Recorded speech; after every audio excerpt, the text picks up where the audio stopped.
الذين يتبعون الرسول النبي الأمی، وہ لوگ جو پیروی کرتے ہیں نبی امی کی۔ الذي يجدونه مكتوبا عندهم في التوراة والإنجيل، وہ جن کو وہ لکھا ہوا پاتے ہیں اپنے ہاں تورات اور انجیل میں۔ یأمرهم بالمعروف وینہاہم عن المنکر، جو ان کو حکم دیتے ہیں بھلی باتوں کا اور ان کو روکتے ہیں بری باتوں سے۔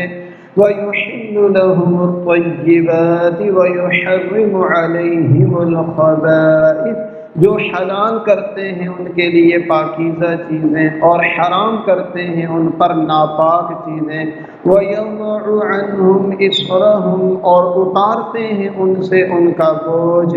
وَالْأَغْلَالَ الَّتِي كَانَتْ عَلَيْهِمْ، اور وہ قیدیں جو ان پر تھیں۔ فَالَّذِينَ آمَنُوا بِهِ وَعَزَّرُوهُ وَنَصَرُوهُ وَاتَّبَعُوا النُّورَ الَّذِي أُنزِلَ مَعَهُ، پس وہ لوگ جنہوں نے ان کا ساتھ دیا اور ان کی مدد کی اور اس نور کی پیروی کی جو ان کے ساتھ اتارا گیا، اولئک هم المفلحون، پس وہی کامیاب ہیں۔ آج کا جو ہمارا سبق ہے، سابقہ سبق سے تو اس کا تعلق یہ ہے کہ اللہ جل شانہ فرماتے ہیں کہ اللہ تبارک و تعالی کی رحمت ہر چیز پر وسیع ہے۔ جب یہ بات ارشاد فرمائی گئی تو شیطان بھی خوش ہو گیا کہ اللہ کی رحمت تو مجھے بھی ملے گی، لیکن اللہ جل شانہ نے آگے فرمایا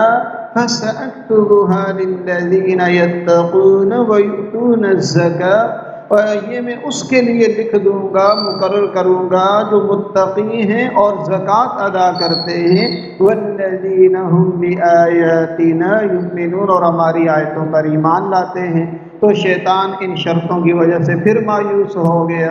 اور نیز اس میں یہ بتایا گیا کہ اللہ تبارک و تعالی کی رحمت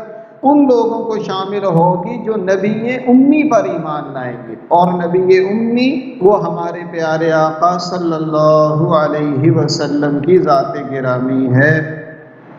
حضور صلی اللہ علیہ وسلم کے لیے یہاں دو لفظ استعمال فرمائے، الرسول اور نبی۔ رسول بھی فرمایا اور نبی بھی فرمایا، اور پھر تیسری صفت امی بھی فرمائی ہے۔ نبی اور رسول کا جو ایک عام فرق ہے وہ عام طور پر ہم پڑھتے رہتے ہیں کہ رسول وہ ہیں جو نئی کتاب نئی شریعت لے کر آئیں، اور نبی وہ ہیں جو سابقہ کسی نبی کی شریعت ہی کی پاسداری کروائیں۔ جیسے ہارون علیہ السلام تورات ہی کے پابند تھے، تورات ہی کی پابندی کروانے والے تھے، اور اسی طرح داؤد علیہ السلام پر زبور اتری، سلیمان علیہ السلام اور بعد کے انبیاء اسی زبور کی پاسداری اور اس کی پابندی کروانے کے لیے آئے تھے۔ تو یہ ایک فرق ہے۔ باقی رسول اور نبی اس لفظ کا ایک دوسرے پر استعمال بھی ہوتا رہتا ہے۔ جو رسول ہے ظاہر بات ہے وہ نبی بھی ہے، اور نبی کو نبی اس لیے کہا جاتا ہے دو وجہوں سے۔ نبی یا نبا ان سے ہے، خبر دینے والا۔ نبی بھی چونکہ اللہ کی خبر دیتا ہے، اور فرشتوں کی، کتابوں کی، اور اچھی بری تقدیر کی، اور جنت کی اور جہنم کی اور غیب کی ساری باتیں، اس لیے نبی کو نبی کہا جاتا ہے۔ یا نبی نبوت ان سے ہے، اونچے ٹیلے کو کہتے ہیں، گویا نبی عام انسانوں سے ممتاز ایک شخصیت ہوتی ہے، اس لیے ان کو نبی بھی کہا جاتا ہے۔ بہرحال جو رسول ہیں ان پر تو نبی، وہ تو نبوت ان کے اندر خود بخود آ گئی، تو باقی پیارے آقا کو رسول بھی فرمایا گیا، نبی بھی فرمایا گیا۔ تیسری صفت جو فرمائے گی وہ ہے امی۔ امی کہتے ہیں اصل میں ان پڑھ کو، اور قوم عرب کو بھی اللہ تعالیٰ نے امیین سے تعبیر کیا ہے، کیونکہ وہاں پڑھنے لکھنے کا رواج بہت کم تھا۔ باقی ایک صفت ایسی ہوتی ہے جو ایک کے لیے اچھی نہیں ہوتی، دوسرے کے لیے وہ بہت بڑا کمال ہوتا ہے۔ جیسا کہ متکبر کی صفت انسانوں کے لیے بہت بڑا عیب ہے کہ آدمی متکبر ہو، لیکن اللہ جل شانہ کی صفت ہے متکبر۔ عاجزی بندوں کو زیب دیتی ہے، اللہ تبارک و تعالی اس سے پاک ہیں۔ اسی طرح عام امت کے لیے امی ہونا، ان پڑھ ہونا یہ عیب ہے، یہ کوئی کمال نہیں ہے، لیکن نبی کریم صلی اللہ علیہ وسلم کے لیے امی ہونا بہت بڑا ایک اعزاز ہے۔ اس لیے کہ اگر کوئی آدمی بڑی محنت کر کے پڑھ لکھ کر ماہر اساتذہ کے پاس بڑے اداروں میں اگر وہ کسی منزل تک پہنچتا ہے تو پیچھے ادارے کا نام ہوتا ہے، اساتذہ کا تعارف ہوتا ہے، کہتے ہیں اس کے اساتذہ اتنے عظیم ہیں، ادارہ فلاں بڑا عظیم ہے، نظام تعلیم ایسا ہے، تو سمجھ میں آتا ہے کہ ایک انسان ان میں رہ کر بن گیا۔ لیکن ایک ایسے شخص جو 40 سال تک انہوں نے کچھ بھی پڑھا نہیں ہے اور مکہ مکرمہ میں سب کے سامنے گزار دیے، اچانک 40 سال کے بعد آپ کی زبان مبارک پر وہ کلام جاری ہوا جس کی مثال چھوٹے سے ٹکڑے کی مثال لانے سے بھی ساری دنیا عاجز آ گئی۔ ان حالات میں آپ کا امی ہونا، آپ کے رسول من جانب اللہ ہونے اور کلام قرآن پاک کے کلام الہی ہونے کی یہ بہت بڑی شہادت ہے۔ لہذا امی کا جو لقب ہے وہ نبی علیہ السلام کے لیے بہت بڑا اعزاز ہے۔ اور اگلی بات فرمائی کہ یہ نبی علیہ السلام جو نبی امی ہیں، ان کو لکھا ہوا پاتے ہیں یہ تورات اور انجیل میں۔ تورات اور انجیل میں نبی کریم صلی اللہ علیہ وسلم کی صفات، حضور علیہ السلام کے حالات سب کچھ ذکر کیا گیا تھا۔ اور موجودہ تورات میں اگر یہ چیزیں نہیں پائی جاتی، انجیل میں نہیں پائی جاتی، تو یہ تحریفات شدہ ہے، یہ تغیر و تبدل کا شکار ہو چکی ہے، ورنہ اصلی تورات اور انجیل کے اندر حضور کی صفات عالی موجود ہیں، اور ان کتابوں کے اندر بھی آج تک حضور علیہ السلام کا تذکرہ کچھ نہ کچھ موجود رہتا ہے۔ چنانچہ بہت سارے حضرات ایسے ہیں جنہوں نے اصلی تورات اور انجیل کو دیکھا، پھر نبی علیہ السلام کو دیکھا، تو ادھر سے تورات اور انجیل کو پڑھا اور ادھر سے نبی علیہ السلام کو دیکھا تو مسلمان ہو گئے۔ اور اگلی بات یہ ہے کہ جب قرآن پاک نے یہ اعلان کیا کہ اس نبی کو تم لکھا ہوا پاؤ گے تورات اور انجیل میں، تو اس وقت بڑے بڑے یہودی موجود تھے، نصرانی موجود تھے، ہزاروں کی آبادی تھی، ہو سکتا ہے لاکھوں میں ہو۔ اس کے باوجود کسی نے یہ نہیں کہا کہ تورات میں تو لکھا ہوا نہیں ہے، انجیل میں تو لکھا ہوا نہیں ہے، حالانکہ دشمنی کی تو انتہا تھی ان کی نا، لیکن کسی نے اس طرح دعویٰ دائر نہیں کیا کہ اس نبی کو تو ہم تورات اور انجیل میں لکھا ہوا نہیں پاتے ہیں، یا قرآن پاک کی یہ آیت خلاف حقیقت ہے۔ یہ اللہ تعالیٰ نے کسی کو توفیق نہیں دی ہے کہ وہ قرآن کے اس اعلان کے خلاف یہ اعلان کرتا کہ ہم تو اس نبی کو لکھا ہوا نہیں پاتے ہیں، کسی بڑے عالم سے ایسا صادر نہیں ہوا۔ ہاں بعض عوام الناس سے، جیسا کہ ایک واقعہ بہقی شریف میں ہے کہ حضرت انس رضی اللہ تعالیٰ فرماتے ہیں کہ ایک یہودی لڑکا نبی علیہ السلام کی خدمت کرتا تھا، اتفاقاً بیمار ہو گیا، آپ اس کی عیادت کے لیے بیمار کرسی کے لیے تشریف لے گئے، اس کا والد سرہانے کھڑے ہو کے تورات پڑھ رہا تھا۔ نبی علیہ السلام نے فرمایا اے یہودی، میں تجھے خدا کی قسم دیتا ہوں جس نے موسیٰ علیہ السلام پر تورات اتاری ہے، کیا تو تورات میں میرے حالات اور صفات اور میرے ظہور کا بیان پاتا ہے؟ اس نے انکار کیا۔ تو بیٹا بولا یا رسول اللہ یہ غلط کہتا ہے، تورات میں ہم آپ کا ذکر، آپ کی صفات پاتے ہیں، اور میں شہادت دیتا ہوں کہ اللہ کے سوا کوئی معبود نہیں اور آپ اللہ کے رسول ہیں۔ نبی کریم صلی اللہ علیہ وسلم نے صحابہ کو حکم دیا کہ یہ مسلمان ہے، انتقال کے بعد اس کی تجہیز و تکفین کریں اور اس کو اپنے والد کے حوالے نہ کریں۔ تو والد نے چھپانا چاہا، بیٹے نے اظہار کر دیا۔ اسی طرح حضرت علی المرتضی رضی اللہ تعالیٰ عنہ فرماتے ہیں کہ نبی کریم صلی اللہ علیہ وسلم کے ذمے ایک یہودی کا قرض تھا، اس نے آ کر اپنا قرض مانگا، آپ نے فرمایا میرے پاس اس وقت تو کچھ نہیں، مہلت دے دو۔ یہودی نے شدت سے مطالبہ کیا کہ میں آپ کو اس وقت تک نہیں چھوڑوں گا جب تک کہ آپ میرا قرض ادا نہ کر دو۔ نبی کریم صلی اللہ علیہ وسلم نے فرمایا تجھے اختیار ہے، میں تمہارے پاس بیٹھ جاؤں گا۔ چنانچہ نبی کریم صلی اللہ علیہ وسلم اسی جگہ بیٹھے رہے، ظہر، عصر، مغرب، عشاء، اور پھر اگلے روز صبح کی نماز بھی ادھر ہی ادا فرمائی۔ صحابہ کرام کو یہ واقعہ دیکھ کر بڑا رنج ہوا، یہودی کو ڈراتے دھمکاتے رہے، اور یہ ہم کیسے برداشت کریں گے یہودی آپ کو اس طرح روک کے رکھے۔ آپ نے فرمایا مجھے میرے رب نے منع فرمایا ہے کہ میں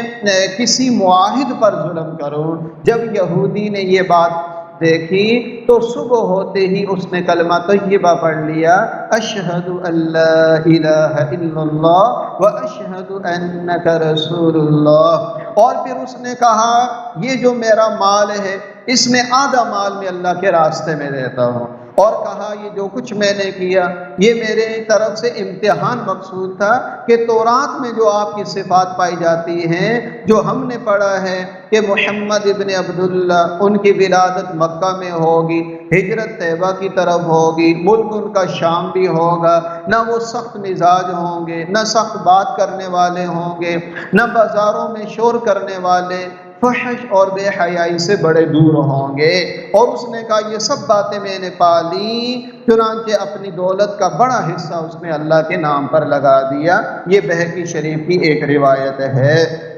یہ جو واقعہ ہے نا، پیارے آقا کو 5 نمازوں میں تقریباً اس نے روک دیا۔ آپ دیکھیے اس ایک یہودی نے کلمہ پڑھا، اور کتنے یہودی اس وقت کے متاثر ہو کر اسلام میں داخل ہوئے۔ یہ پیارے آقا کی قربانی اور پیارے آقا کی عہد کی پابندی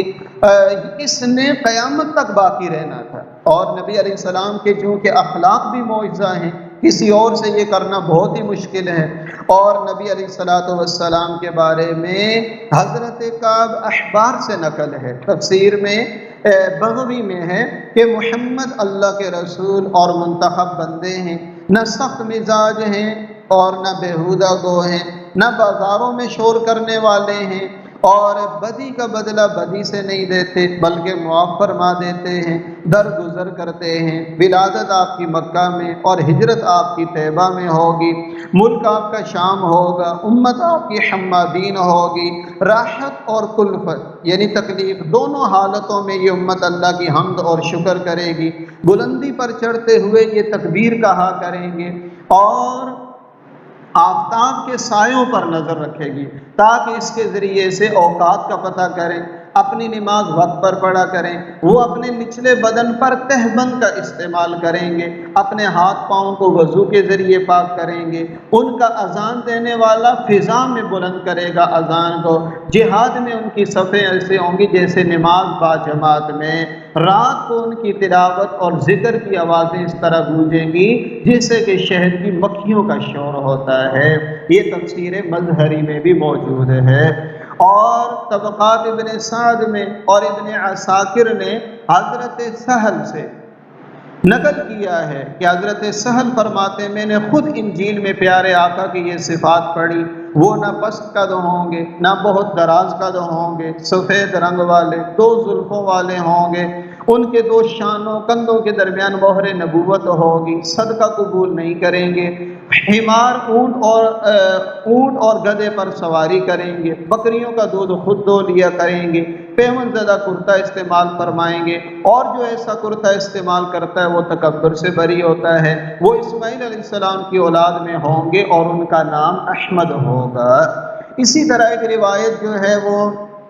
ابن سعد کی بہقی شریف میں، مسند دارمی میں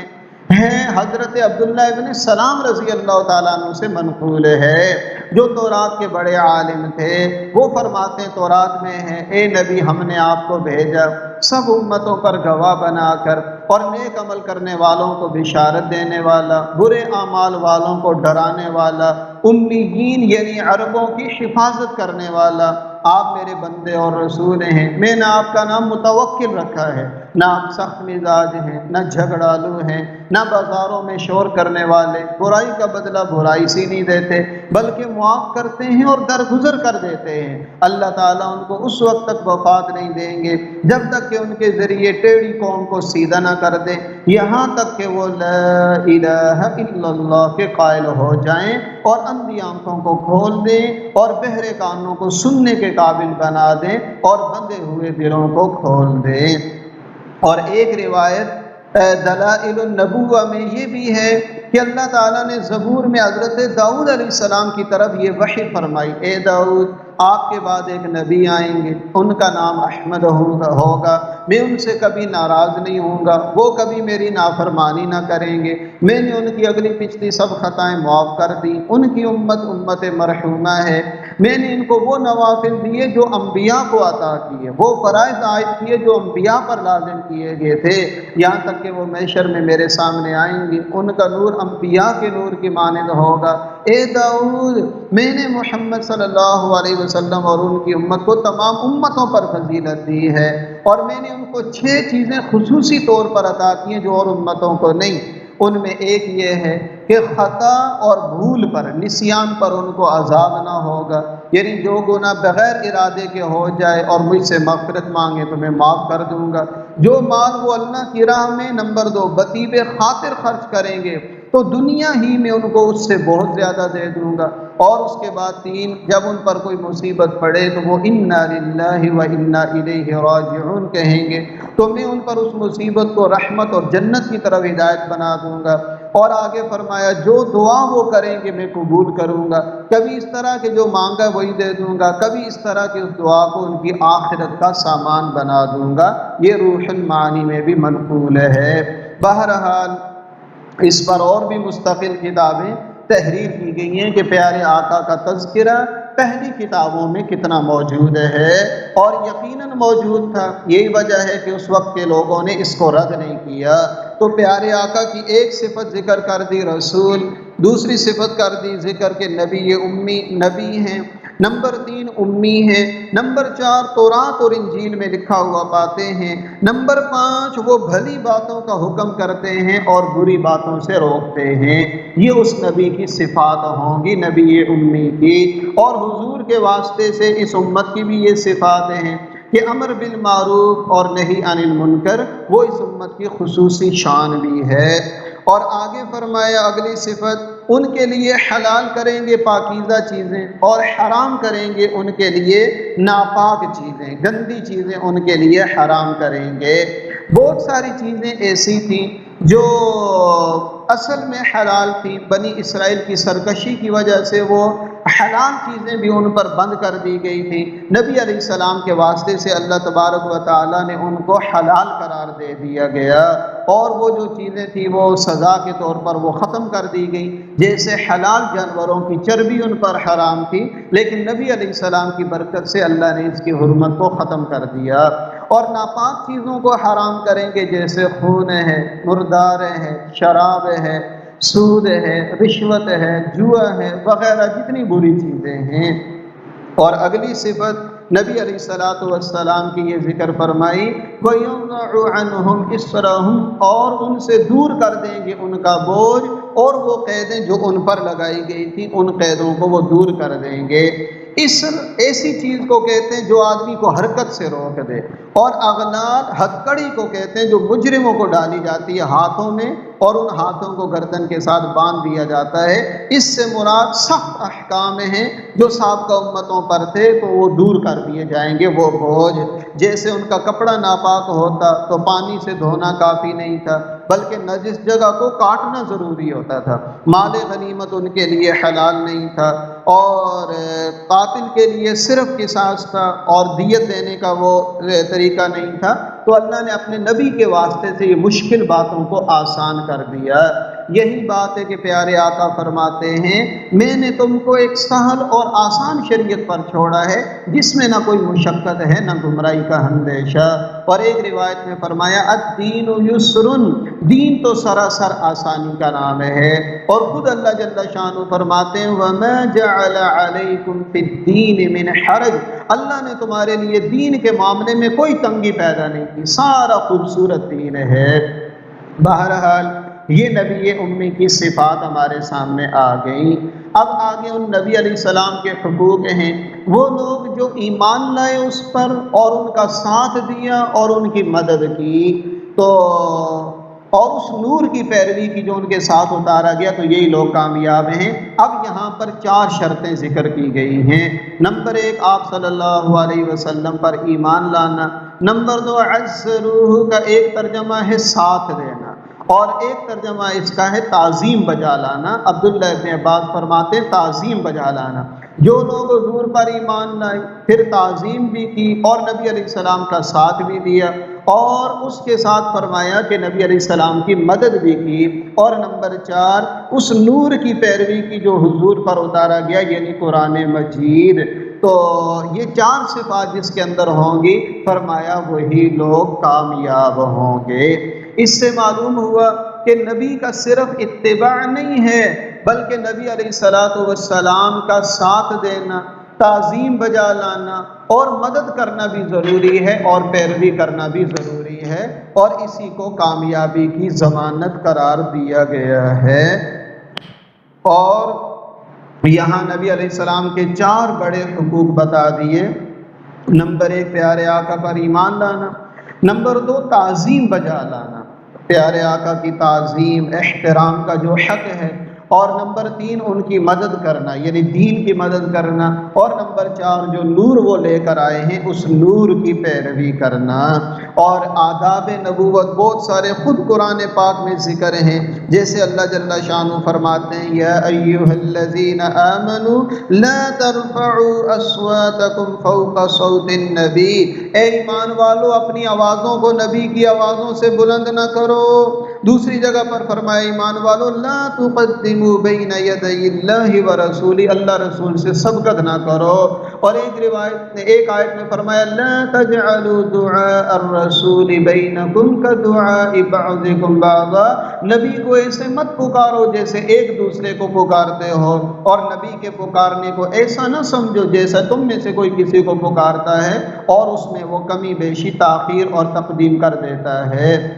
بہرحال صحابہ کرام نے پیارے آقا کی صحیح تعظیم بجا لائی۔ عمرو بن العاص فرماتے ہیں کہ رسول اللہ صلی اللہ علیہ وسلم سے زیادہ پیارا مجھے دنیا میں کوئی نہیں تھا، لیکن میرا حال یہ تھا کہ آپ کی طرف نظر بھر کر دیکھ بھی نہ سکتا تھا۔ اگر مجھ سے کوئی آپ کا حلیہ دریافت کرے تو میں اس کو صحیح بیان کرنے پر قادر نہیں، کیونکہ آداب نبوت کی وجہ سے کبھی میں نے نظر بھر کر دیکھا ہی نہیں ہے۔ اور ترمذی شریف میں ہے کہ مجلس صحابہ میں جب پیارے آقا تشریف لاتے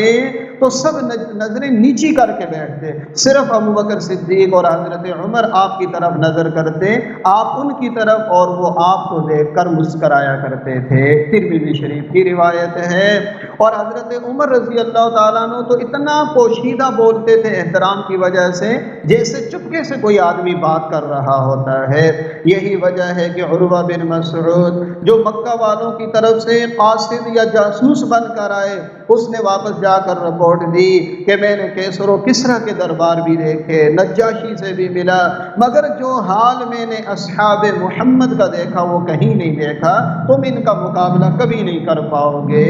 اور یہ وضو کا پانی زمین پہ نہیں گرنے دیتے، ان کا بال زمین پہ نہیں گرنے دیتے۔ اور مغیرہ ابن شعبہ فرماتے ہیں جب آپ گھر میں تشریف فرما ہوتے تو صحابہ باہر سے آ کر آپ کو بلانا بے ادبی سمجھتے تھے، دروازے پر دستک بھی صرف ناخنوں سے دیتے تھے تاکہ زیادہ شور برپا نہ ہو جائے۔ بہرحال پیارے آقا کی جو حقوق ہیں وہ یہاں بطور خاص ذکر فرمائے، ایمان لانا، پھر پیارے آقا کے آداب بجا لانا، پھر ان کے دین کی مدد اور نصرت کرنا، اور ان پر نازل شدہ کتاب یعنی قرآن پاک کی پیروی کرنا، اور اسی کو کامیابی کی ضمانت قرار دیا گیا۔ یہ ایک انتہائی اہم، دلچسپ اور سیرت النبی سے متعلقہ آیت ہے، اس کو اچھے طریقے سے سب خود بھی دیکھ لیں۔ اللہ تعالیٰ ہم سب کو سمجھنے کی توفیق عطا فرمائے۔ وصلی اللہ علی النبی الأمی الکریم۔